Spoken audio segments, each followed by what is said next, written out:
जैसा कि आप जानते हैं कि नोएडा प्राधिकरण, ग्रेटर नोएडा प्राधिकरण और यमुना प्राधिकरण जिस तरीके से ये किसानों के साथ अन्याय और अत्याचार कर रहे हैं और प्रदेश और केंद्र की सरकार गूंगी बहरी बनी बैठी है, इनको देखना चाहिए कि जिस तरीके से कल किसानों ने कूच किया है और बार बार ये जो है आश्वासन पे आश्वासन, आश्वासन पे आश्वासन, आश्वासन पे आश्वासन, किसान को इन्होंने बेवकूफ समझ रखा है, पागल समझ रखा है। अब ये बिल्कुल सब्र की जो है सीमा टूट चुकी है और जो 2013 का जो कृषि कानून था वो नोएडा प्राधिकरण, ग्रेटर नोएडा प्राधिकरण और यमुना प्राधिकरण सबको लागू करना चाहिए। और जिस तरीके से किसानों की जो 10% की मांग है, 64% है और जो मुआवजे संबंधी जो भी समस्याएं हैं, इनको तुरंत तत्काल जो है इनका समाधान कर देना चाहिए। नहीं तो किसान अब मजबूर है और वो दिल्ली जाने के लिए नहीं, पूरी मजबूती के साथ बॉर्डरों पर बैठने के लिए बेबस कर रही है सरकार।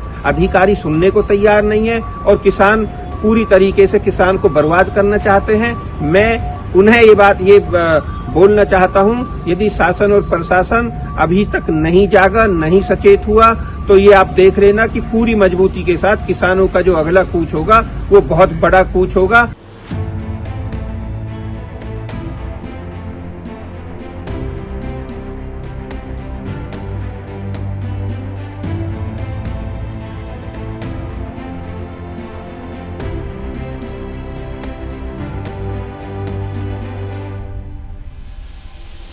अभी ये आंदोलन यहाँ पे दिल्ली कूच का किसानों का ग्रेटर नोएडा के, इसकी एक ही प्रमुख मांग है और वो है कि भूमि अधिग्रहण के बारे में जो कानून बना था 2014 जनवरी से जिसको लागू होना था, उस कानून को लागू कराने की बात है क्योंकि बाकी सारी दिक्कतें किसानों की उसी से जुड़ी हुई हैं।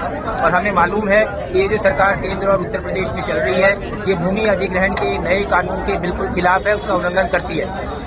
तो उसको लागू कराने के लिए किसान यहाँ पे आए हैं। उसी से उनका 10% का, उसी से उनका 64% का और उसी से उनके सर्कल रेट रिवीजन के सारे मसले उसी से जुड़े हुए हैं। इसीलिए लोग चाहते हैं कि वो दिल्ली जाएं और वहाँ पे संसद का घेराव करके अपनी मांग को बुलंद करें कि भूमि अधिग्रहण का कानून देश कानून से चलना चाहिए, बिना कानून के नहीं, अंधेरगर्दी से नहीं।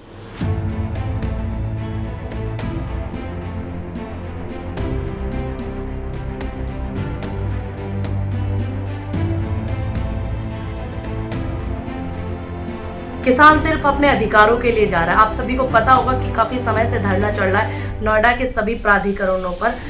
ये 10% का जो प्लॉट का मामला है और 64% का हम ये मांग रहे हैं। और जो 2000 भूमि अधिग्रहण बिल आया था, उसके जो नियम अधिकार हमें मिलने चाहिए वो हमें नहीं मिल रहे हैं और उसी के साथ में ये हमारे साथ छल कर रहे हैं। नोएडा प्राधिकरण के जो आला अधिकारी हैं तमाम वो लोग, कल भारी संख्या में 10 किसान संगठनों का जो समूह था वो पहुंचा और भारी तादाद में किसान हजारों की संख्या में दिल्ली जा रहे थे। लेकिन वहीं पर प्रशासन के लोग बीच में आ जाते हैं क्योंकि प्रशासन हमेशा से सपोर्ट करता है सत्ता के लोगों को, ये सभी जानते हैं, इसमें कोई नई बात नहीं है। लेकिन कोई भी प्रशासन इस तरीके का नहीं हो सकता कि किसानों को दिल्ली आने से रोक दे। लेकिन हम किसान हैं, हम अहिंसा से आंदोलन करते हुए आए हैं और अहिंसा से ही हमेशा करेंगे, ये हमारी पहली नीति होती है। हमने प्रशासन के लोगों ने हमसे निवेदन किया, अधिकारी प्राधिकरण के सीईओ आए, उन्होंने सभी किसानों से निवेदन किया कि आप हमें 8 दिन का समय दीजिए और हम आपकी जो सचिव, जो हमारे मुख्यमंत्री की सचिव हैं तमाम, और उनसे बैठ करके बातचीत कराते और आपकी समस्या का समाधान निकलवाते। द वायर के और वीडियोस देखने के लिए सब्सक्राइब करें और बेल आइकन पर क्लिक करें। स्वतंत्र पत्रकारिता की आर्थिक मदद करने के लिए डिस्क्रिप्शन में दिए गए लिंक पर जाएं और अपनी राशि चुनें।